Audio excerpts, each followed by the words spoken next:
Te doy la bienvenida, habitante de las sombras.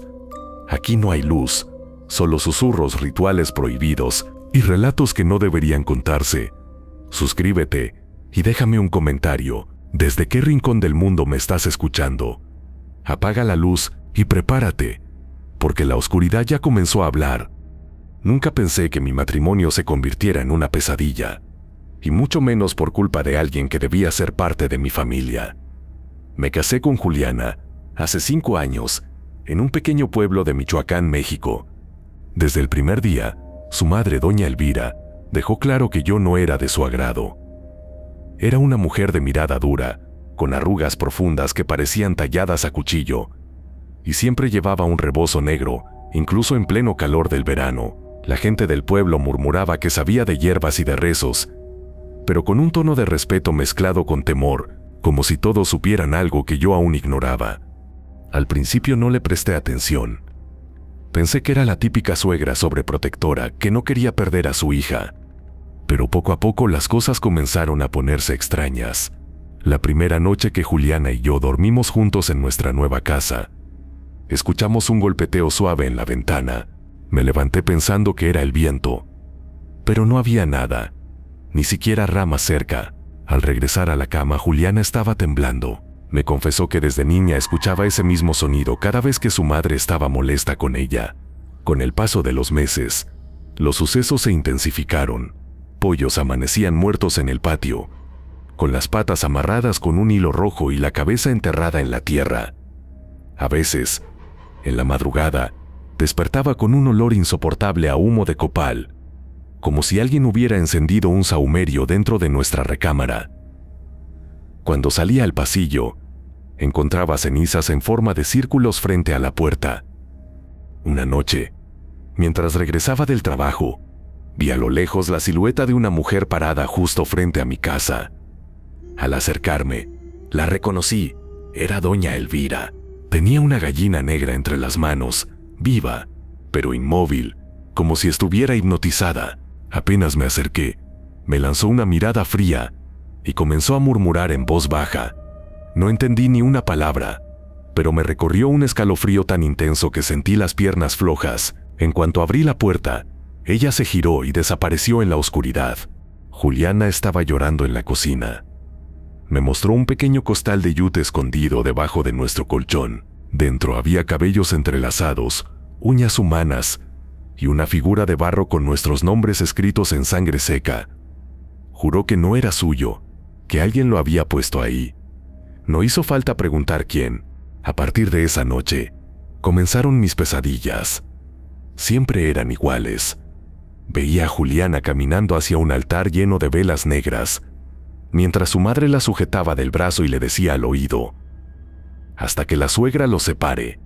Yo intentaba gritar, pero mi voz se ahogaba, y cuando lograba moverme, despertaba empapado en sudor, con la sensación de que alguien estaba sentado en el borde de la cama. Y muchas veces, al abrir los ojos, distinguía la sombra de una mujer con rebozo, mirándonos en silencio. Y los animales también comenzaron a actuar raro. Nuestro perro, Bruno, que siempre había sido dócil, empezó a gruñir hacia las esquinas de la casa, como si viera algo que nosotros no. Una madrugada lo encontramos muerto en el patio, con los ojos abiertos y la lengua fuera, rodeado de plumas negras que no eran suyas. Juliana gritó con desesperación y juró que quería irse de la casa, pero yo no estaba dispuesto a cederle la victoria a su madre. Fue entonces cuando comencé a investigar. Fui a hablar con don Ramiro, un anciano del pueblo que todos conocían como curandero. Me escuchó con atención y al final me dijo con voz grave: «Muchacho, tu suegra no es cualquier mujer, es bruja, y de las antiguas. No quiere verte muerto, no todavía. Quiere verte separado, destruido, solo. Para ella, el amor de su hija le pertenece». Me dio unas velas benditas y un ramo de ruda, y me advirtió que no aceptara nunca comida ni bebida de doña Elvira. También me dijo que, si encontraba más objetos enterrados en la casa, debía quemarlos de inmediato sin tocarlos con las manos desnudas. Aquella misma tarde, cavando en el jardín, descubrí un frasco de vidrio enterrado. Dentro flotaban insectos muertos, un papel con mi nombre escrito varias veces, y lo que parecía ser un pedazo de carne humana en descomposición. Lo quemé todo, aunque el olor fue tan fuerte que me dieron náuseas. Creí que eso bastaría para detenerla, pero estaba equivocado. Esa noche, mientras dormíamos, escuchamos un golpe seco en la puerta. Cuando la abrí, había una muñeca de trapo con alfileres clavados en el pecho y un papel doblado en la mano. Lo abrí con cuidado. Decía, «Ella volverá conmigo». Me quedé un largo rato sosteniendo esa muñeca de trapo, con los alfileres clavados, incapaz de decidir si la rabia o el miedo me dominaban. Juliana me miraba con los ojos enrojecidos, con la respiración corta, esos sollozos agudos que no nacen del llanto sino del pánico. La arrojé al fogón y el trapo tardó más de lo normal en prender. El humo que desprendió tenía un olor dulzón, como carne quemada, y sentí un tirón en el estómago, una punzada viva que me dobló sobre la tarja. Juliana me sujetó por los hombros y me pidió que nos fuéramos con su tía Esperanza a Pátzcuaro, que dejáramos esa casa, que la abandonáramos como quien abandona una piel enferma. Le prometí que al amanecer empacaríamos lo esencial. No pude dormir. Cada vez que cerraba los ojos, el rebozo negro se me plantaba encima y me sofocaba. Y detrás, como una campanilla oxidada, esa frase, «hasta que la suegra los separe», hiriéndome el oído como un zancudo que no puedes espantar. Me levanté a las 3:06. El reloj digital marcaba 3 ire, un número que, aunque no significa nada, se me quedó clavado, y escuché un aleteo dentro de la casa. Caminé a oscuras hasta la sala. Algo rozó mi mejilla, toqué el switch. El techo parecía colgarse de sombras, y al principio pensé que la lámpara estaba fallando, que los plafones habían creado un juego de luces. Después, noté que no eran luces, eran mariposas negras, grandes con las alas como pergamino quemado, cientos, tal vez miles agolpándose en el techo, cubriéndolo como un manto vivo. Se movían con un ritmo lento, viscoso, como si respiraran. Me quedé paralizado. Una se desprendió y aterrizó en el respaldo de un sillón. La seguí con los ojos y vi, con la certeza que solo da el horror, que tenía una pequeña boquita con dientes minúsculos y que masticaba, sí, masticaba un hilo rojo que caía por el costado. Fui por la escoba y comencé a espantarlas, golpeando el aire, maldiciendo, y sentí un nudo en el pecho, una presión que subió a la garganta. Tuve que vomitar en el fregadero. Cuando por fin abrí la puerta para que salieran, el aire de afuera era gélido, inusual para la hora, y las mariposas se deshicieron en una polvareda negra antes de cruzar el umbral, como si el exterior las matara. Juliana no volvió a dormir. A primera hora metimos ropa, documentos y unas cuantas fotografías en 2 maletas. Dejamos la cafetera encendida, quizá por costumbre, quizá para fingir normalidad. Antes de cerrar la puerta volví a mirar el marco. Ahí, diminutas pero clarísimas, estaban dibujadas con carbón 3 cruces invertidas y en medio un ojo abierto. Agarré un trapo húmedo y froté con furia. La madera absorbió la mancha como si la bebiera. Supe entonces que no nos íbamos a librar de ella solo con distancia. La carretera hacia Pátzcuaro serpentea, entre cerros cubiertos de pinos. A mitad del camino el coche comenzó a fallar. El motor tosía como un viejo con asma. Me orillé a un lado de una curva donde apenas pasaba el sol. Un recodo en sombra que olía a tierra mojada, aunque no había llovido. Abrí el cofre y un olor a fruta podrida me golpeó la cara. Enredado alrededor de la batería había un manojo de fibras vegetales, como raíces largas, trenzadas, pegadas con algo que parecía resina. Entre las raíces había huesitos, pequeños, blancos y frágiles como de pájaro. No pude evitar recordar la gallina negra. Corté las fibras con la navaja que siempre cargo para el trabajo. Juliana miraba el teléfono sin señal, así que subimos de nuevo y crucé los dedos. El coche arrancó con un rugido bronco. No dijimos nada hasta ver las primeras casas de Pátzcuaro. La tía Esperanza vivía en una casa antigua, de adobe encalado, con un patio central y un ciruelo que daba sombra al mediodía. Nos recibió con esa calma que tienen las mujeres que han aprendido a vivir con la desgracia. Sin preguntarnos mucho, señaló un cuarto y dijo que ahí podríamos dormir. Le contamos lo básico: la muñeca, el frasco enterrado, las mariposas. Esperanza asentía en silencio, y en su mirada vi un conocimiento que me incomodó. Tu suegra fue mi amiga de jovencitas, dijo al final. Pero hace mucho dejó de ser la Elvira que yo conocí. Se metió con gente que no perdona. A veces, el amor que sienten por sus hijos se tuerce, se vuelve posesión, y lo demás se les da con facilidad cuando alguien les abre la puerta equivocada. Le pedí que nos ayudara. Lo dije con humildad, con la voz hecha polvo. Ella preparó una infusión con ruda albahaca y un trozo de canela, y nos hizo bañar con agua tibia en un baño de piedra que olía a musgo. Mientras Juliana se enjuagaba el cabello, Esperanza me susurró que había que cortar los lazos que doña Elvira había trenzado. Los lazos se anudan en objetos, en olores, en recuerdos, dijo, y me pidió algo que me petrificó. Tráeme algo que ella te haya regalado, lo que sea. Me di cuenta entonces de que por orgullo o por prudencia, doña Elvira jamás me había regalado nada, salvo una vez, unos dulces de tamarindo envueltos en celofán, que rechacé con una excusa. Le dije eso a Esperanza, y ella entornó los ojos como evaluando una puerta invisible. Esa noche, dormimos en el cuarto con una vela encendida. En algún momento sentí que la vela se apagaba sola. Un frío afilado se metió por los pies, reptó por mis pantorrillas, me trepó la espina dorsal. Abrí los ojos y la habitación estaba a oscuras, menos por un resplandor lechoso que cruzaba el aire. Era un humo pálido, como la respiración de un animal invisible. Me incorporé. Juliana dormía, pero sus labios se movían rápido, como si mascullara oraciones. Me acerqué a su oído. Sus palabras eran un murmullo antiguo, no español, no purépecha, algo roto como si viniera de muy lejos.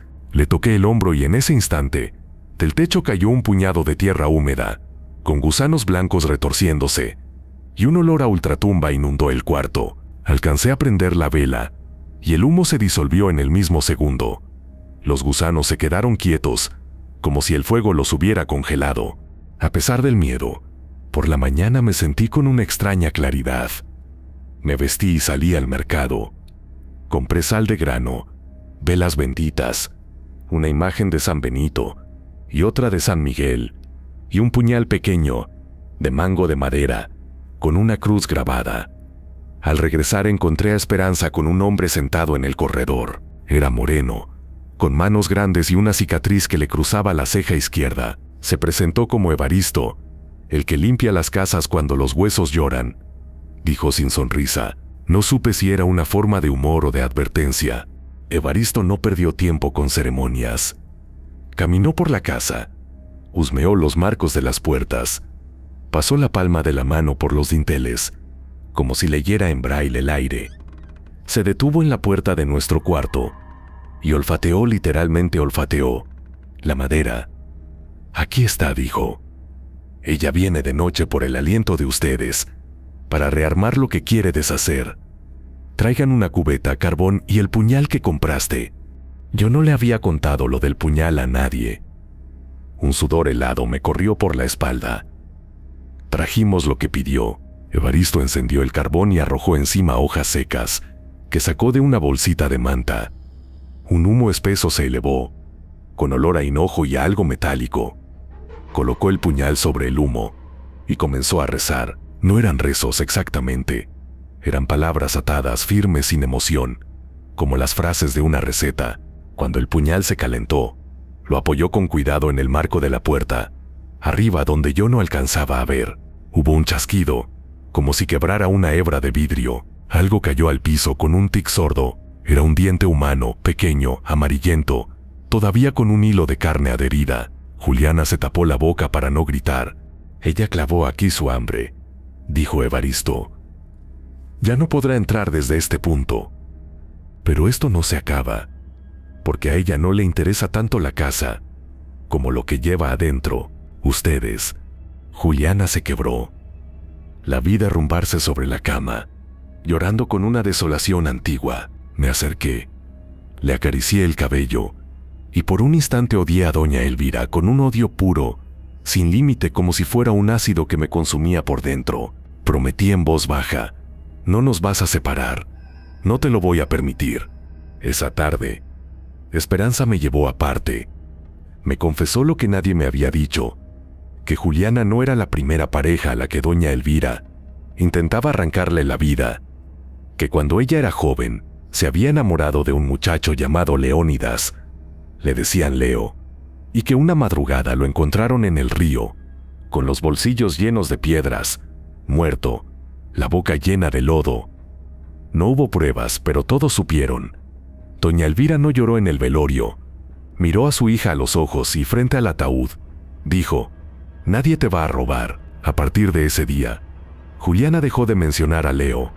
Se metió a trabajar a la tienda de telas del pueblo y todo se fue apaciguando hasta que aparecí yo la noche siguiente. Juliana me pidió que no durmiéramos con la vela, que intentáramos descansar a oscuras. Accedía, aunque llevaba el puñal debajo de la almohada. Me despertó un sonido que al principio creí que era el lamento de un gato.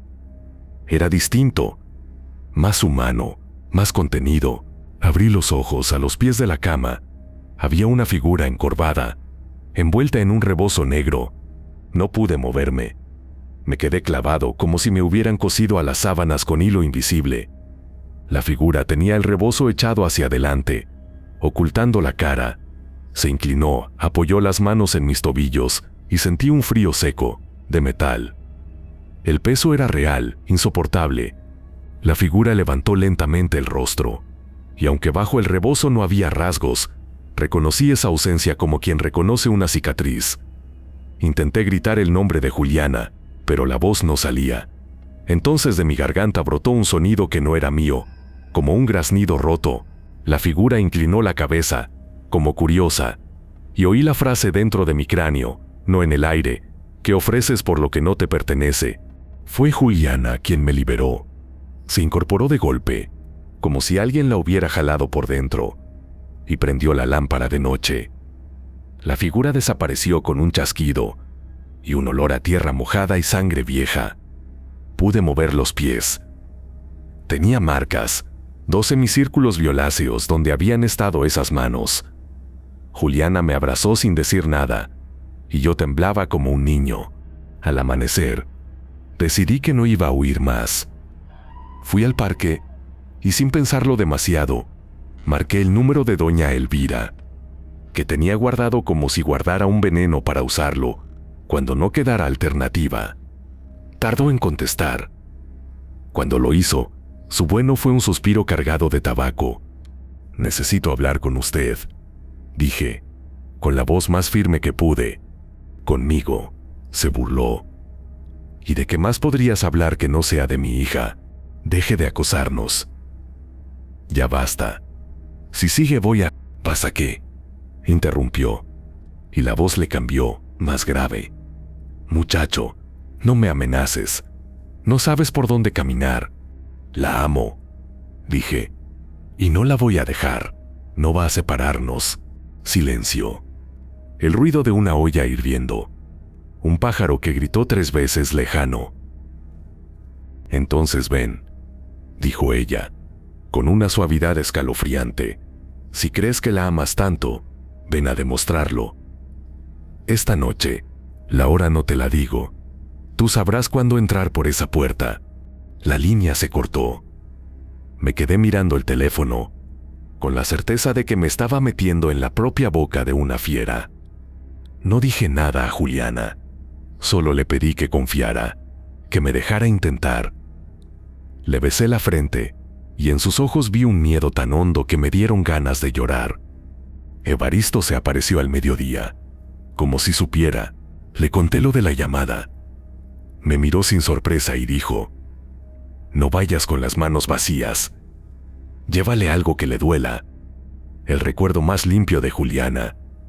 Algo que no pueda ensuciar». «¿Cómo se lleva un recuerdo?», pregunté. «Con su sangre», respondió, como si habláramos de clavos y martillos. «Un pañuelo, un cabello, pero no viejo, no de los que se caen. uno que ella se arranque queriendo. Y tu propio aliento. No el aire que exhalas, tu aliento amarrado. Me explicó un ritual. Tenía que escribir el nombre de Juliana en una hoja de papel, en tinta de café, 3 veces, y prender una vela blanca mientras ella, con su consentimiento, dejaba caer una gota de sangre sobre el papel.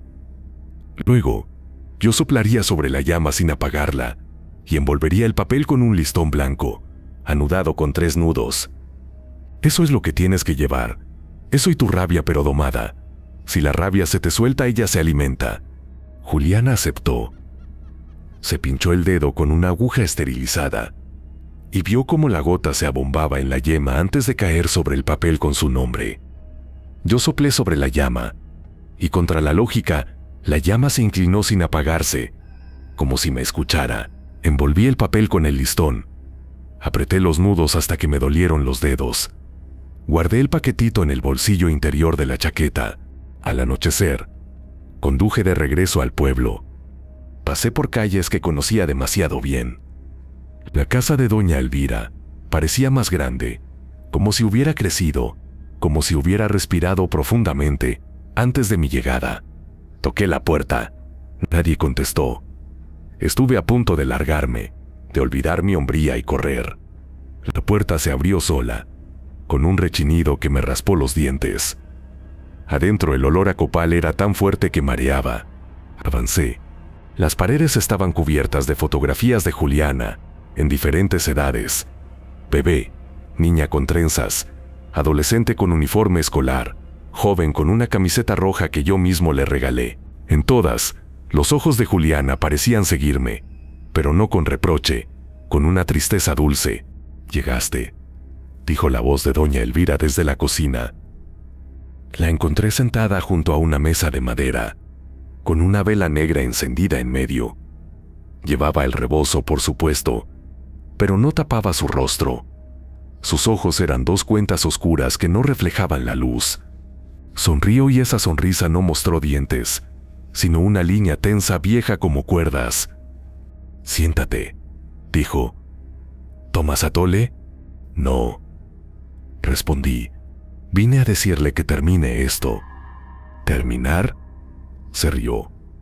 Un sonido seco, como hueso. «Lo que quieres terminar tú. Yo ni siquiera lo he empezado». Puso sobre la mesa un pequeño plato con sal. Con los dedos tomó un pellizco y lo dejó caer en la vela negra. Las chispas subieron, pequeñas, verdes. «Mi hija está enferma», dijo mirándome. «Enferma de ti. Tú se lo contagiaste. Se llama ilusión, y eso mata más bonito que el cáncer, porque no hace ruido. Yo la voy a curar. No está enferma. Está enamorada. Enamorada», repitió, como si probara una fruta agria. «Lo has dicho como si fuera una bendición. ¿Enamorada? ¿De qué? ¿De un hombre que no pudo ni proteger a su perro? ¿De un muchacho que cree que soplarle a una vela cambia el viento?» Me ardieron las orejas. Saqué el paquetito del bolsillo y lo puse sobre la mesa, despacio, como me había dicho Evaristo, con rabia domada. Doña Elvira lo miró, con una mezcla de curiosidad y desprecio. «¿Qué es esto?» El nombre de su hija y su sangre. Su recuerdo limpio. Yo no he venido a pelear. He venido a decirle que la respeto, que no vengo a arrancarle a nadie, que quiero hacer familia, con ella, con usted si quiere. Pero si no quiere, al menos no nos haga daño». Doña Elvira no respondió. Tomó el paquetito. Lo acercó a la vela. Yo pensé que lo quemaría. En lugar de eso, se lo llevó al pecho. Lo sostuvo ahí un segundo. Cerró los ojos y por primera vez vi algo que no era dureza. Era dolor, no como quien sufre, sino como quien se recuerda sufriendo. Cuando volvió a abrirlos, ya no tenía el paquetito en la mano. No lo vi deslizarse, pero había desaparecido. «Tú no entiendes», dijo. Yo la parí. La lavé de sangre y la sostuve cuando nadie la sostenía, cuando su papá se fue con una de esas que huelen a perfume barato y dejan almendras en el piso, Cuando la fiebre le quemó la frente, yo la enfrié con hojas de malva. Cuando los hombres la miraban como se mira un animal de carne, yo le cubrí el pecho con mi rebozo. Tú vienes con tus palabras a decirme que la amas. ¿El amor es un papel con un listón? El amor es quedarse, dije, y yo me voy a quedar. La vela negra comenzó a gotear. No cera, sino algo más espeso, como savia. Un zumbido llenó la cocina, leve al principio, después más insistente. Eran moscas. Salían de la nada y se estrellaban contra la llama una y otra vez. Doña Elvira pareció ignorarlas. Se llevó la mano al cuello y sacó de entre su blusa un dije de metal, viejo, con una imagen en relieve que no reconocí. ¿Quieres un trato?, preguntó. Te doy 3 noches. En 3 noches, si todavía estás en pie, y mi hija pronuncia tu nombre con la boca limpia, yo dejo de entrometerme. Si en 3 noches te quiebras, si en 3 noches me suplicas que la deje, si en 3 noches el perro de la casa del vecino aúlla a tu sombra, te desapareces. Te vas. Y no vuelves a manchar sus paredes. No era una oferta. Era una trampa. Pero asentí. Lo hice porque no había otra salida. Y porque en el fondo quería demostrarle a esa mujer que no me iba a romper tan fácil. 3 noches. Dije. Y usted se aparta. Doña Elvira sonrió con esa línea de cuerda. 3 noches. Salí de la casa con el sabor de la sal, todavía en la lengua, sin saber por qué. La calle estaba vacía. Al pasar frente a la iglesia, escuché los pasos de alguien detrás de mí. Me giré. Una niña de unos 8 años con un vestido azul descalza. Me miraba fijamente. Tenía los ojos como espejos sin color. Sonrió. Mostró dientes pequeños como granos de maíz y dijo, «No te duermas con los pies descubiertos». La primera de las 3 noches empezó con un viento que levantó polvo de las calles, aunque no había brisa en los pinos. En casa de Esperanza, Evaristo colocó cuencos con agua en las esquinas del cuarto y un plato con sal debajo de la cama. Me dijo que no dejara a Juliana sola ni para ir al baño. Ella va a intentar entrar por el sueño, dijo. Me entregó una ramita de pirul y me enseñó a golpear el aire con ella, como se toca un instrumento. Me sentí ridículo. Pero en esa ridiculez también había algo de valentía. Hacer lo que uno no cree para salvar lo que ama. A las 11:15, Julia empezó a temblar. Le subió una fiebre rápida, feroz, y su piel se puso brillante, como si transpirasen aceites. Le pasé un paño húmedo por la frente. Ella me tomó la mano con fuerza, tanta fuerza que me dejó las uñas marcadas en el dorso. Le hablé al oído de la primera vez que nos besamos, en la feria, con el ruido de la lotería y el olor a elotes. Ella sonrió apenas. El viento allá afuera dejó de soplar de golpe, como si alguien hubiera cerrado una puerta invisible. Las velas en las esquinas titilaron. El agua en los cuencos hizo ondas cerradas, concéntricas, sin que nada la tocara. Escuché los pasos. No eran pasos de alguien que camina, eran de algo que se dejaba caer a plomo, como si desde el techo cayera un saco y luego otro, y otro, acercándose por el corredor. El ciruelo del patio crujió como un viejo que se estira. La manija de la puerta del cuarto se movió sola. Tenía llave, pero la llave se calentó tanto que olía a metal al rojo vivo. Evaristo aparecía y desaparecía por la casa, como si en lugar de caminar se deslizara. Golpeé el aire con la rama de pirul y sentí un crujido, leve pero nítido, como si hubiera roto una telaraña. La puerta dejó de vibrar. Juliana abrió los ojos y me miró. No me miraba a mí, miraba a través de mí. Leo, susurró, ¿vienes por mí? El cuarto se me estrechó. Un frío me clavó los pies en el suelo. Recordé la historia del muchacho del río. No supe si eso era lo que doña Elvira quería, usar el nombre del muerto como un anzuelo. La tomé por la cara, le sostuve la mandíbula con ambas manos y le dije, «No, amor, soy yo, estoy aquí, mírame, soy yo». Sus pupilas tardaron en regresar. Cuando por fin me enfocaron, lloró como si hubiera vuelto de muy lejos. La sostuve contra mi pecho. Sentí algo moverse a mis espaldas, algo que se asomaba por encima de mi hombro, y sin voltear porque me dio miedo verlo.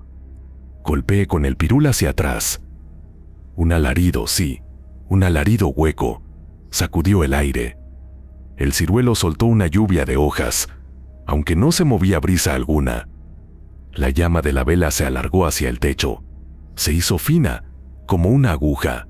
El plato de sal debajo de la cama se volcó solo, y la sal formó una palabra en el suelo, una palabra que solo duró un parpadeo, pero que vi con claridad. Atrás. La primera noche terminó a las 13:06. El mismo número clavado en el reloj. Juliana se durmió exhausta, y por primera vez en días, respiró sin sobresaltos. Me quedé sentado junto a la cama, sin parpadear, con el puñal frío en la mano. La segunda noche nos encontró más cansados, como si la batalla del día anterior nos hubiera robado hierro de los huesos. Fui al mercado otra vez. Compré un ramo de alelíes, por capricho, por poner belleza donde había hedor. Los coloqué en un vaso cerca de la ventana. Esa tarde Juliana y yo comimos sopa de fideo con caldo de pollo. El sabor era simple, limpio, y sentí que me lavaba la boca de palabras malditas. Evaristo no vino. Esperanza dijo que había ido a cerrar una puerta en la barranca. Me reí sin humor. Estaba aprendiendo a aceptar que el mundo tenía puertas que no veía. A medianoche escuché una canción. Era una tonada vieja que mi suegra cantaba a Juliana cuando era niña. Según me había contado: duérmete, niña, duérmete ya, que si no duermes te va a llevar. La voz no venía de la calle ni de la casa. Venía de abajo de la cama. Me agaché, con el corazón en la boca. Soplé para correr el polvo. En medio de la oscuridad vi dos ojos. No eran ojos de animal.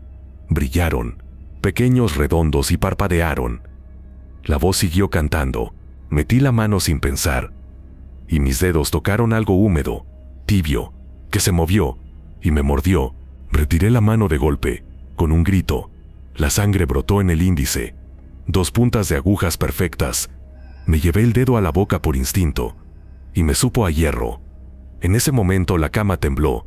Juliana se sentó de golpe, con el cabello pegado a la frente, y gritó mi nombre con un aliento que no era suyo, un aliento que olía a nido de ratas. «No metas la sangre en la boca», gritó Esperanza desde el corredor, como si lo hubiera visto. «Escúpela». Corrí al baño y me enjuagué. El agua en la pileta se volvió rosa. Cuando regresé, la canción se había transformado en un murmullo sin palabras, como ladrillos raspándose. Me tiré al suelo y metí el puñal bajo la cama. No topó con madera ni con pared. Topó con algo que cedía, una bolsa blanda. Empujé, algo chilló, una nota aguda tremenda. Tiré de la cobija y vi salir un bulto pequeño, no más grande que un gato, envuelto en un trozo de rebozo negro. Rodó hasta el centro del cuarto, se detuvo, y el rebozo se abrió solo. Adentro, una muñeca de barro con la cara de Juliana, idéntica a la de una foto que yo conocía, con un hilo rojo anudado al cuello. Cada nudo tenía un alfiler. El último, el que estaba más apretado, tenía mi nombre escrito con tinta marrón. Juliana lloró con un gemido seco. Me acerqué, y con la punta del puñal, corté el hilo lo más cerca que pude del nudo sin tocarlo. El alfiler saltó y se clavó en el piso. El aire se alivianó 1 grado. El alfiler se movió solo, reptó como un bichito, fue hacia mi pie, e intentó clavarse en mi dedo. Lo aplasté con la bota. El sonido que hizo fue como romper una uña.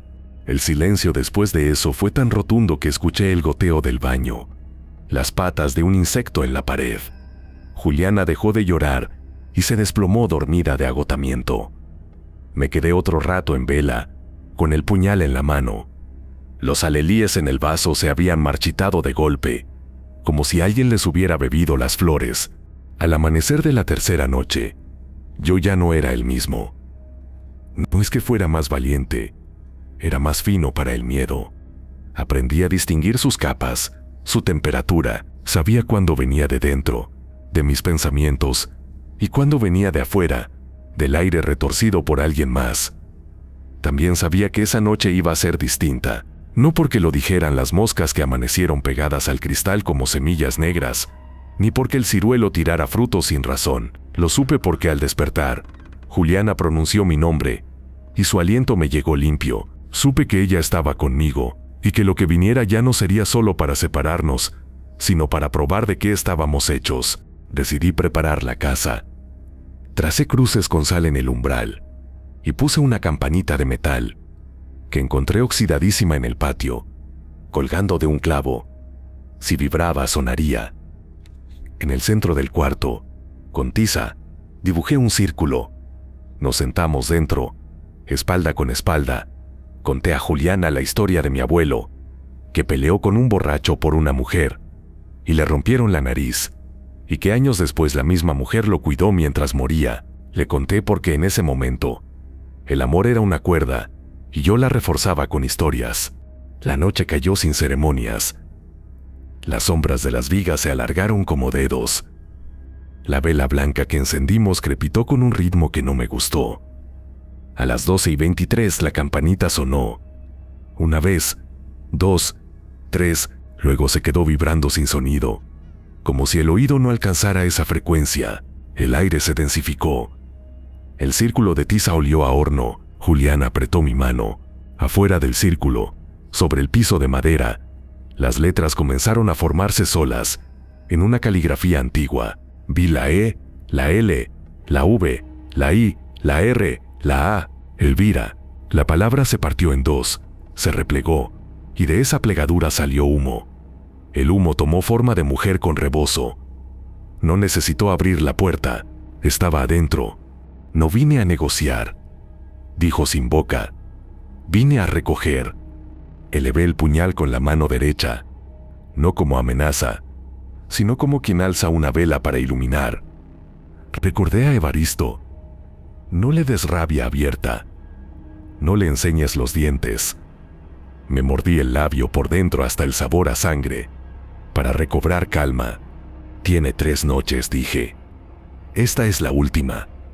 Las noches son mías, respondió. Yo apagué el sol cuando tú no sabías caminar. El rebozo se agitó. Del borde se desprendieron insectos que no eran de aquí. Tenían alas como hojas secas y patas de alambre. Chocaron con el borde del círculo y chisporrotearon como si tocaran una parrilla caliente. La figura avanzó hasta la línea de tiza y se detuvo ahí, como si una correa invisible la sujetara. Juliana se levantó, con una dignidad que yo no le conocía, y habló por primera vez no como víctima sino como hija. Mamá, dijo. Ya. La palabra mamá vibró en el cuarto. El rebozo se tensó, como si por debajo alguien apretara los hombros. La figura inclinó la cabeza, un gesto diminuto que me partió el corazón. Tras el rebozo una mujer, no un monstruo, no un humo. Una mujer cansada, atrapada en su hábito de hierro.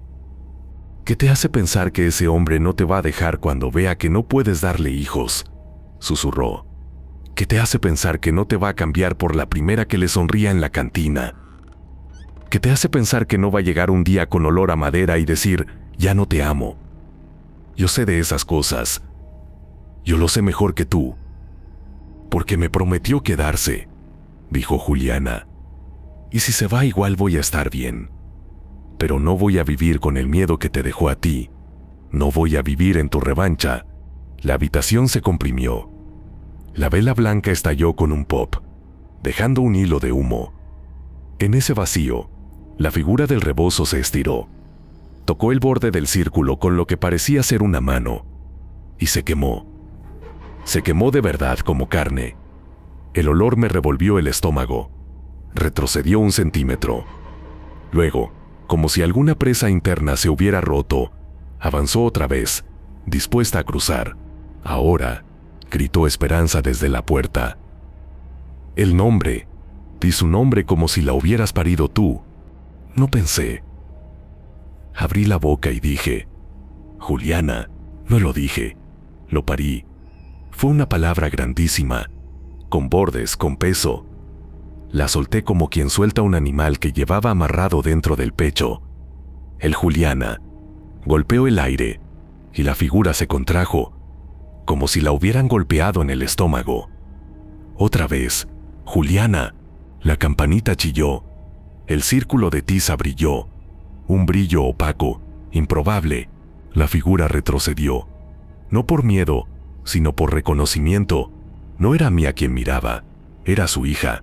Era la mujer a la que había protegido con uñas y dientes, hasta convertir sus dientes en garras. Era la niña que había sostenido fiebre, y a la que había dormido con canciones que ahora se le volvían cuchillos. «Yo te parí», dijo, y el rebozo se abrió apenas. «Tú eres Mía». «Yo soy Mía», dijo Juliana. La palabra chocó con una pared que no veíamos. Los insectos del rebozo cayeron, secos como semillas que ya no sirven. La figura dio un paso atrás, y yo vi, por primera vez, los ojos de doña Elvira a través de la bruma. No eran de bruja, eran de mujer vieja, peleada con la soledad. Sentí una compasión espantosa, traicionera, y en ese instante la figura, aprovechando mi grieta, se lanzó. La línea de tiza chisporroteó, el aire se cortó como tela, y el rebozo me envolvió el brazo derecho. El puñal se me escurrió de la mano. Un dolor helado me trepó por los tendones hasta el hombro. Juliana gritó mi nombre. Me tomó del antebrazo y tiró. Yo tiré también. Sentí que algo me jalaba del otro lado, como si debajo de la cama hubiera un pozo. Mi codo crujió. Mis dedos buscaron el puñal a ciegas. Toqué el mango, lo alancé, y con la otra mano la libre. Corté el borde del rebozo. La tela sangró. No es una figura retórica. La tela sangró, una sangre oscura, lenta. La figura aulló, un aullido que no cabía en la habitación. La campanita dejó de sonar. El ciruelo se sacudió a pesar de no haber viento. La palabra Juliana se me atoró en la garganta, como un pedazo de pan seco. Esperanza desde la puerta rezaba, no supe qué. Con un gesto que no sabía que tenía, Juliana tomó el puñal de mi mano. Se lo pasó por la palma sin cortarse un milagro o un truco, y lo alzó. «Mamá», dijo, «te suelto». Cortó el aire, no la figura. Cortó el lazo. A veces los lazos no están donde creemos. El rebozo se deshilachó en tiras que cayeron al piso, y cada tira se volvió polvo en cuanto tocó la madera. La figura quedó un segundo sin forma, como si no supiera qué hacer sin su cuello. En ese segundo, la vela que había estallado volvió a encenderse sola. Una llama chica, terca. El humo se plegó hacia adentro. El cuarto olió a canela. La voz de doña Elvira, la voz de la mujer, no la de la bruja, dijo, ya no en el aire, sino desde el fondo de algo. «Entonces vete, y no vuelvas a dormirme la casa». Y se fue. No como se van las personas, sino como se desarma una tormenta. Se retiró por capas, hasta que solo quedó el silencio. La tiza del círculo, negra por el calor, se desgranó en polvo y se mezcló con la sal del umbral. La campanita se desprendió del clavo y cayó con un sonido claro. El reloj marcaba 3. No dormimos.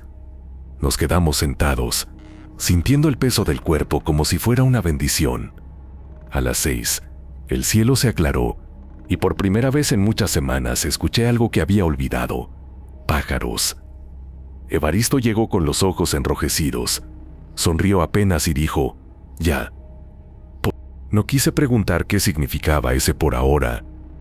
Tenía el corazón lleno de agujeros, pero también de luz. Fui a la cocina. Puse café. El aroma corrió la casa. Juliana se sentó a la mesa, con el cabello enmarañado, hermosa de una manera nueva. No por la piel ni por los ojos, sino por la fuerza de estar ahí. Le serví una taza. Tomó un sorbo y cerró los ojos como si el calor le limpiara recuerdos. A media mañana, mi teléfono vibró. Un mensaje de doña Elvira: «Tráeme ese pañuelo con su nombre, y te doy lo que te debo». No sabía si era una victoria o un nuevo juego. Le respondí: «No hay pañuelo, hay nosotros». No contestó. Esa tarde regresamos a nuestra casa con la sensación de volver a un escenario después de la obra. El aire olía a abandono. Abrí la puerta y el óxido del cerrojo manchó mis dedos. No había mariposas en el techo ni cenizas en la entrada. En la cocina el fogón estaba frío. Un frasco, que no habíamos dejado ahí, descansaba sobre la mesa. Adentro un listón blanco anudado 3 veces, junto a un papel. Yo también suelto, con una firma temblorosa que reconocí. Juliana lo tomó con cuidado, como quien recoge una ofrenda. Lo guardamos en una caja de madera, en la alacena alta, donde no se alcanza fácil. No por miedo, sino por respeto. Los primeros días fueron raros. El silencio pesaba. Por las noches, el perro del vecino ladraba de cuando en cuando, pero ya no le contestaba ningún aleteo. Una tarde, al barrer el patio, encontré enterrada, apenas asomando, una fotografía mía doblada en 4. No me asusté. La desenterré con la pala, la quemé en el asador y me sirvió para entender que algunas cosas tardan en irse. Las marcas en mis tobillos se fueron desvaneciendo como moretones viejos, y tiempo después, en la plaza, me crucé con doña Elvira. No traía rebozo. Llevaba el cabello recogido en una trenza gruesa. Me miró sin odio, tampoco con cariño, con un reconocimiento amargo. Se acercó lo suficiente para que solo yo la oyera, y dijo: «Si la haces llorar por otra, te entierro de pie». No supe si reír o pedirle perdón. Solo asentí, no por miedo, por respeto a la fuerza que había visto. Juliana me tomó del brazo y caminamos. El sol hacía pequeñas picas de luz en el empedrado. Pensé en Leónidas, el del río. Pensé en la niña descalza que me advirtió lo de los pies. Pensé en Evaristo y en su forma de leer los marcos de las puertas. Pensé en Esperanza y en su paciencia templada. Y sobre todo pensé en esa palabra que había parido, Juliana. Y entendí que a veces el amor es un cuchillo que corta la cuerda exacta. Esa noche, al acostarnos, Juliana me preguntó si aún escuchaba la campanita. Le dije que no, que ahora escuchaba otra cosa. Me preguntó qué. Me llevé la mano al pecho. No supe ponerlo en palabras. Sonaba como cuando el viento no viene, pero las hojas sienten que vendrá. Un anuncio de calma. Antes de dormir, dejé los pies cubiertos. Por si acaso, pasaron semanas en las que el aire se volvió habitable otra vez. Y aún así, en los bordes de los días, el miedo resistía como una cáscara que no se deja arrancar. Volvimos a trabajar, a barrer el patio sin buscar señales, a dormir con la ventana entreabierta. La vida, esa cosa que se pega a los huesos sin pedir permiso, comenzó a trazar sus costumbres nuevas. Juliana se levantaba más temprano para regar las macetas. Yo salía a la obra con la lonchera que ella me preparaba. Regresaba con los brazos oliendo a cemento. Un domingo hicimos carne asada con la tía Esperanza. Se apareció Evaristo. Se sentó a comer sin quitarse la gorra. Y apenas dijo 2 frases, como si conversar lo desgastara. Al despedirse, me dio una palmada en el hombro y murmuró: «Si vuelve, no va a hacerlo como antes». Me sentí ridículo por la nube de inquietud que su advertencia me dejó colgando del pecho. Pero se quedó ahí. La noticia llegó como llega la lluvia, cuando se han agrietado las macetas. Juliana estaba embarazada. Lo supimos una mañana de julio, en la clínica del pueblo. El médico sonrió con los ojos. Golpeó levemente la hoja de resultados y dijo: «Hay que cuidarse del estrés». Nos salimos agarrados de las manos. Caminamos por la plaza sin poder dejar de reír, con esa risa silenciosa que asusta porque nace de más hondo que la boca. En la tarde compramos una cobija chiquita, amarilla, ridículamente suave, para sentir que el futuro podía tocarse. Por supuesto había un nombre que no queríamos pronunciar, pero el pueblo es pueblo. Y aquí todo llega por atajos. Esa misma noche, junto a la puerta, encontramos una bolsa de pan. Adentro había conchas frescas, recién horneadas, y una nota doblada con torpeza. Para el antojo. No estaba firmada, pero el olor a copal que impregnaba la tela bastaba como firma. «¿Se lo decimos?», preguntó Juliana, con la bolsa apretada contra el pecho. «No debemos», dije, y odié el temblor en mi voz. No todavía. Esas semanas conocí otra especie de miedo, el miedo circular de la espera, Cada olor fuerte me parecía sospechoso, cada sombra un intento. Cubrí el marco de la puerta con sal otra vez, no por superstición sino por el consuelo de hacer algo. Juliana, por su parte, hablaba con el bebé, como si ya la escuchara. Le contaba del ciruelo y de la campanita sin mentirle, sin edulcorar. Me daba ternura y me helaba. Al segundo mes, comenzaron los sueños. No eran como antes. No había rebozos ni mariposas. Esta vez, el sueño era siempre el mismo. Yo caminaba por el pasillo de nuestra casa, con la cobija amarilla en brazos, buscando a Juliana. Y al abrir la puerta del cuarto, la cuna estaba vacía, nada más. No había sangre, no había gritos, no había sombra, solo una cuna vacía y un silencio que me hacía doler las muelas. Me despertaba con el cuerpo entero atento, como perro que presiente un trueno que todavía no suena. Una tarde, regresé de la obra y encontré a Juliana sentada a la mesa, seria, con los ojos hinchados, la bolsa de pan intacta a un lado y el celular en el centro, como si fuese un objeto ajeno. Me llamó, dijo, me preguntó si era cierto. Le dije que sí. No me felicitó. Me preguntó si lo íbamos a bautizar aquí o si nos íbamos a ir. Le dije que todavía no sabíamos. Se rió. Esa risa se llevó las manos al estómago. Me dolió aquí. No supe si enojarme o agradecer la sinceridad. Quise llamar a doña Elvira. Quise gritarle con la furia de un padre torpe, pero no lo hice.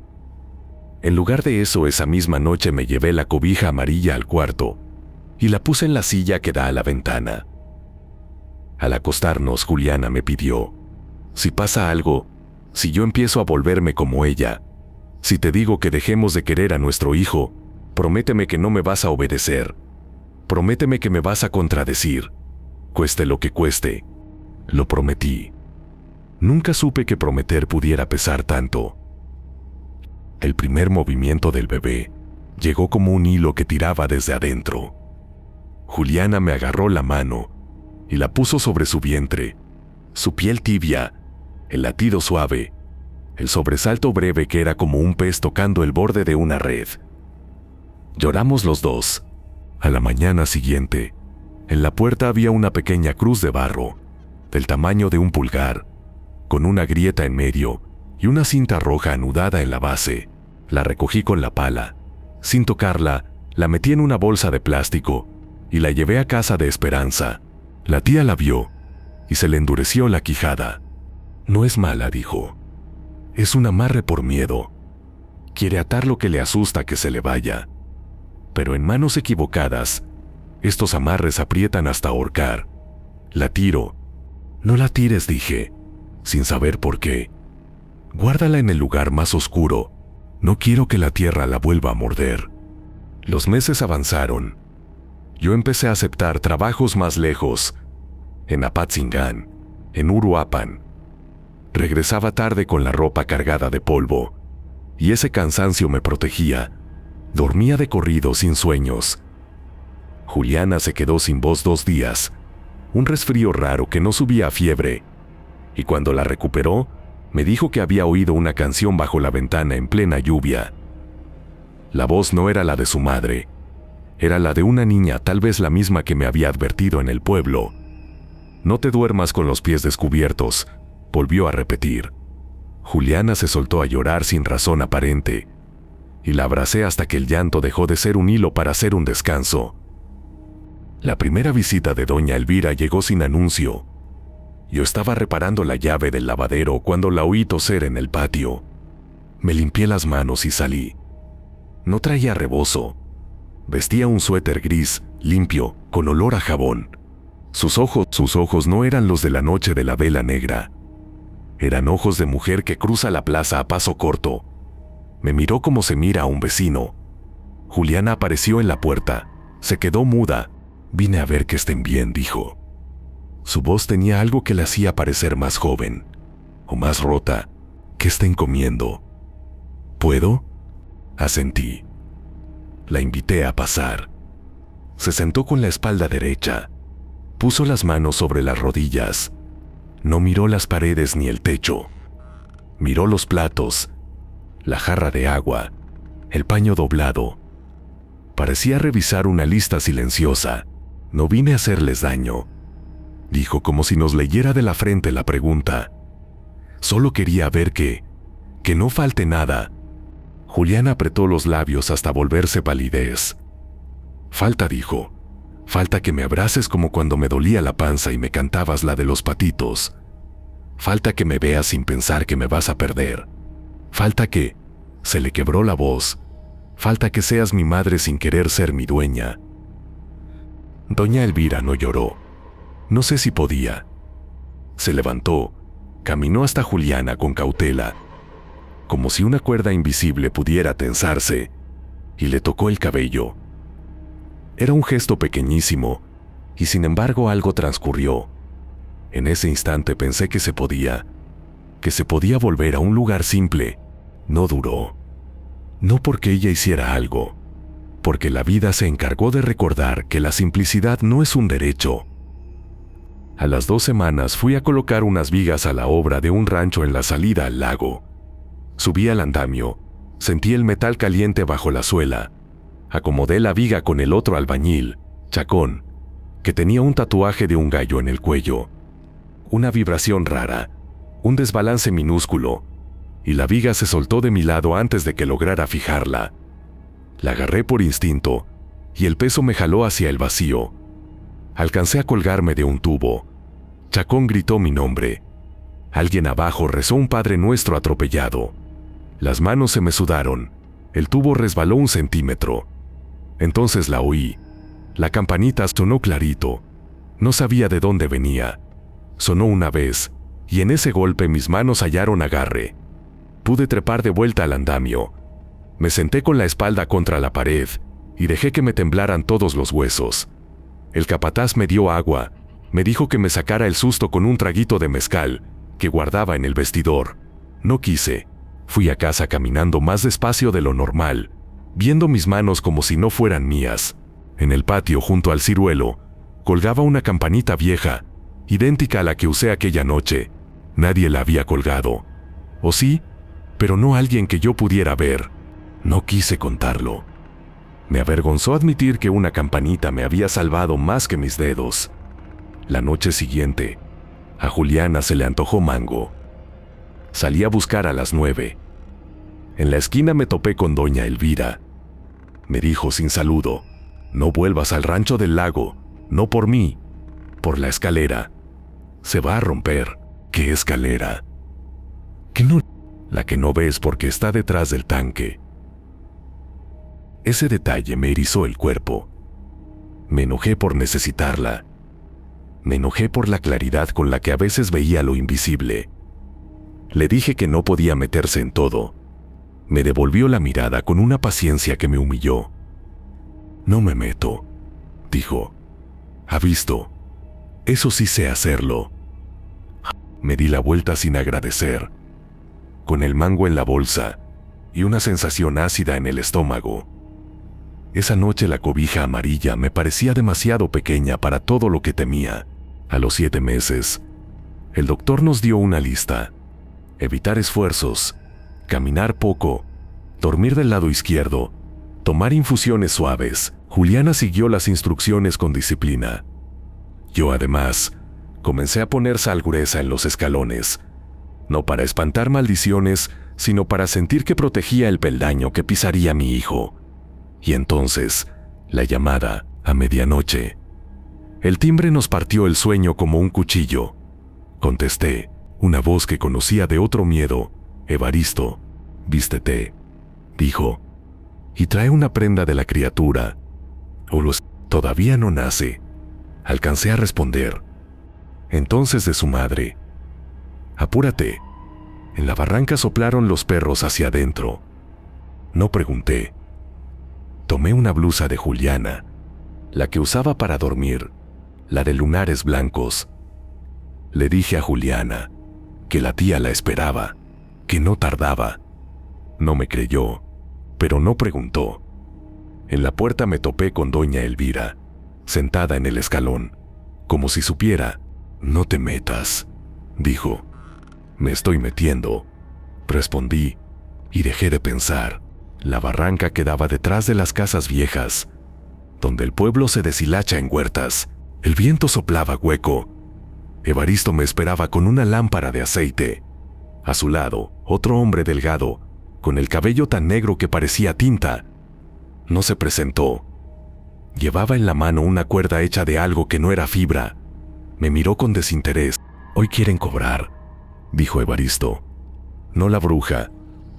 Lo que la bruja en su momento prometió cuando era otra. No se rompe con insultos. Se rompe con voluntad. ¿Cobrar qué? El miedo de una madre. La deuda que se hace cuando una mujer reza quítame este dolor, sin medir a quién se lo dice». Evaristo alzó la lámpara. «Lo que te piden es simple, que sueltes, que renuncies con la boca a lo que más quieres. Si lo haces por miedo, se lo quedan. Si lo haces por amor, se confunden». No entendí. Tampoco me dejó. Caminamos hacia la boca de la barranca. Los perros, sí, aullaban hacia adentro, hacia la tierra. El otro hombre tendió la cuerda en el suelo, dibujando un rectángulo del tamaño de una tumba. Evaristo me miró. «Párate aquí y di lo contrario de lo que eres». «¿Qué soy?» «Padre», dijo. «Di que no lo eres». Me subió la sangre a la cabeza, una fiebre que no venía del cuerpo. Quise irme, quise golpearlo, quise llorar. El viento se metió por las mangas de la camisa. Olía a humedad vieja. Me puse dentro del rectángulo. Abrí la boca. El primer intento fue un hilo.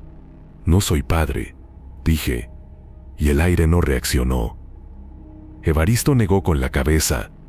Di la frase entera, con tu nombre, como si presentaras papeles. «Yo», dije mi nombre. «No soy el padre de lo que viene». La barranca hizo un sonido. No sé cómo explicar eso. Como si una garganta hubiera tragado saliva. El otro hombre sonrió con un lado de la boca. Me dieron ganas de escupirle. Evaristo me tocó el hombro, un toque breve. «Otra vez. Y suelta algo». «¿Soltar qué?» «Lo que atenaza. Un miedo, un orgullo, un recuerdo». Pensé en la cuna vacía, en la campanita, en el perro muerto, en el puñal, en la mano de Juliana agarrando la mía. Pensé en mi propio padre, que se fue a Aguascalientes y mandó 2 cartas y luego nadie volvió a oír de él. Sentí la cuerda alrededor del pecho, invisible. Abrí la boca. «Yo», dije mi nombre. «No soy el padre de un miedo que quiera comer lo que amo. Yo no les pertenezco. Yo suelto el orgullo de salvar solo. Yo suelto el nombre de los que se fueron». El viento cambió de dirección. Los perros dejaron de aullar. Desde la barranca subió un olor a pino recién cortado. El otro hombre dejó de sonreír. Evaristo apagó la lámpara con los dedos, como si el fuego estuviera cansado. La cuerda del suelo se convirtió en sal, y la sal al tocar el aire se hizo agua. Se me mojó el zapato. Me reí, un sonido que nunca me había escuchado. Evaristo asintió. «Ya dijo, hoy no cobran, pero tendrán hambre otro día. Asegúrense de no cocinarles». Volví a la casa con la blusa de Juliana tibia por mi puño. Ella dormía. Respiraba hondo. Y no supe si había hecho lo correcto. No sé si alguna vez se sabe. A la mañana siguiente, junto a la campanita colgaba otra, chiquita como para dedos. La quité. La guardé en la caja donde teníamos el listón blanco. No quería que la casa se acostumbrara a enmudecerse a campanazos. El parto vino en noviembre, al amanecer, con un dolor que subía como marea. Juliana me apretó los dedos. Me dejó en la piel su mapa de uñas. La partera, una mujer de Zitácuaro con los brazos robustos, hablaba en un tono que nos bajaba el pulso. «Respira, no la empuje aún. Eso es, déjalo venir. No empuje por asustar, empuje por abrir». Doña Elvira esperó en el patio. No entró. No tocó la puerta. Se quedó ahí, inmóvil, con los ojos clavados en el marco como si mirara un horizonte dentro de la madera. La tía Esperanza se paró a su lado sin hablar. Evaristo no vino. No lo necesitábamos. El ciruelo guardaba silencio como si también estuviera esperando. Cuando el bebé lloró, la casa entera se encendió sin luz, lo juro. Se encendió como se enciende la cara de alguien que recibe una buena noticia. Lo pusieron en el pecho de Juliana. Era moreno, con el cabello negro como tinta, con los dedos estirándose como quien intenta agarrar algo que todavía no sabe nombrar. Lloré sin hacer ruido. Le dije su nombre al oído, despacio, para que no se asustara. Juliana se rió cansada. «Tiene tu boca», me dijo. «Ojalá no herede tu terquedad». Le llevé al patio, envuelto en la cobija amarilla. El aire era frío. La luz hacía un dibujo en las tejas. Doña Elvira se acercó despacio. No pidió permiso. No extendió la mano. Se limitó a mirarlo como se mira a un animal salvaje que ha nacido en la orilla del bosque. Hubo un segundo apenas, en el que me pareció ver cruzar por su rostro toda su vida. La joven enamorada, la mujer traicionada, la madre con fiebre, la bruja con hambre de control, la vieja que sabe que su nombre ya no asusta. Se persignó, un gesto simple que en ella parecía imposible. «No le canten la de los patitos», dijo, y casi sonrió. «Mejor la de duérmete, palomita. Esa la aprendí de mi abuela. No pide nada, solo arrulla. No nos amenazó, no prometió, no juró nada. Se dio la vuelta y se fue, con el paso corto, sin rebozo». Esperanza suspiró, como si soltara una bolsa llena de piedras. Las noches con un recién nacido tienen su propia liturgia. Aprendimos el tiempo de las tomas, el ritmo del sueño, el arte de cambiar pañales sin abrir demasiado la ventana del frío. Algunas madrugadas, a las 13:06, el bebé se movía inquieto, hacía un sonido diminuto, y yo me despertaba antes de que llorara. Lo alzaba, le cantaba bajito la canción que no pide nada, y sentía que el miedo andaba por la casa, no para quedarse, sino como perro que pasa de largo olfateando. A veces la campanita sonaba una vez, como recordatorio. No me molestaba. Era el eco de haber sobrevivido. Un día, limpiando la alacena, encontré el frasco con el listón blanco anudado 3 veces. Había cambiado. La cinta ya no apretaba. Se había aflojado sola, como si un dedo invisible la hubiera soltado de a poco. No la toqué. Le hablé. «Gracias», dije. «Pero te quedas ahí. No para siempre. Para cuando me olvide de que el amor no se garantiza, se cuida». El niño creció con una manía curiosa. Estiraba sus manos hacia la campanita y sonreía cuando sonaba. Desde muy pequeño aprendió a cubrirse los pies en la siesta, sin que nadie se lo enseñara. A veces, cuando se quedaba dormido, Juliana se inclinaba sobre él y se quedaba oliéndole la cabeza. Ese olor que solo tienen los recién nacidos, mezcla de pan y sol.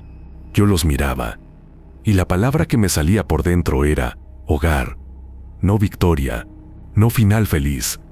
Hogar, un lugar donde puedes dormir con los pies cubiertos. Doña Elvira vino pocas veces. Trajo frutas, 2 veces pan, una vez un silencio pesado que le pesó más a ella que a la casa. Nunca dejó otra cruz de barro. Nunca volvió a sonar una canción debajo de la cama. Cuando tomaba al niño, al principio se le tensaban los dedos, como si temiera romperlo. Después se le aflojaban, y su cuerpo entero parecía por fin comprender el acto de sostener sin apretar. Una tarde, mientras me ayudaba a arreglar la cerradura del portón, sí, doña Elvira, con un desarmador en la mano, me dijo sin mirarme: «Hay cosas que hice para retener lo único que me quedaba. No las voy a justificar, pero tampoco me voy a arrepentir, porque eso sería negar que fui la que fui. Yo soy la que soy, y tú eres terco. Úsalo para cuidar, no para ofender». No supe si era una bendición. Me sirvió. A veces, cuando el viento cambia y trae ese olor a copal que no viene de ningún sahumerio. Me acuerdo de la muñeca de trapo, de los alfileres, de las mariposas negras masticando hilos. Me acuerdo del diente en el marco, de la voz debajo de la cama, de la figura con rebozo que se quemó al tocar la tiza. Me acuerdo de Leónidas, el del río, y me pregunto si su nombre se quedó flotando en alguna parte, buscando todavía una boca que lo libere. Entonces me levanto, voy hasta la cuna, y digo el nombre de mi hijo en voz baja, como un conjuro al revés, como una promesa que no le exige nada a cambio, y me quedo ahí, escuchando cómo respira, cómo se acomoda en el sueño. Hay noches que vuelvo a soñar la cuna vacía. Me despierto con la garganta áspera, camino a oscuras, toco la madera, veo el cuerpo pequeño dormir, y entonces me siento en el suelo, y espero a que pase lo que tenga que pasar. No llamo a nadie, no prendo velas, no digo nombres viejos, solo espero, porque aprendí una cosa que tal vez sea lo único que valió toda la pena. No se trata de que la suegra nos separe o no, se trata de que, aunque el mundo se empeñe en deshilacharnos, nosotros aprendimos a atarnos con hilo que no se ve. Y ese hilo, que no pide, que no cobra, que no se anuda a fuerza, resiste incluso cuando la campanita guarda silencio. La última vez que vi a la niña descalza fue un mediodía de enero. Cuando el sol cae recto y el empedrado se calienta, jugaba con una pelota de trapo en la plaza. La pelota se le fue hacia la banqueta donde yo estaba sentado con el niño en brazos. La recogí y se la devolví. Me miró con esos ojos sin color y sonrió. «Ahora sí puedes dormir con los pies descubiertos», dijo. «Pero no más la siesta. En la noche tápate. Siempre tápate». Se alejó dando saltitos. La campanita no sonó. El niño se rió. Ese sonido como agua que corre rápido por piedras lisas. Me lo acomodé en el pecho. Le puse un dedo en la planta del pie y vi cómo lo encogía, contento. La sombra del ciruelo dibujaba una rueda en el piso. No había rebozos. Había, eso sí, una promesa silenciosa que no hice en voz alta para que no cobrara tributo. Si algún día la oscuridad regresa con hambre, la recibiremos con sal en el umbral y con la palabra exacta que la confunde. Y si la suegra, con su costumbre de vigilar lo que ama, vuelve a asomarse con las uñas afiladas por los recuerdos, yo saldré al patio, tocaré la campanita una sola vez y le diré sin rabia y sin sonrisa: «Lo único que funciona. Aquí no hay nada que quitar. Aquí solo hay que cuidar». Y entraremos y cerraremos la puerta y nos taparemos los pies, por si acaso.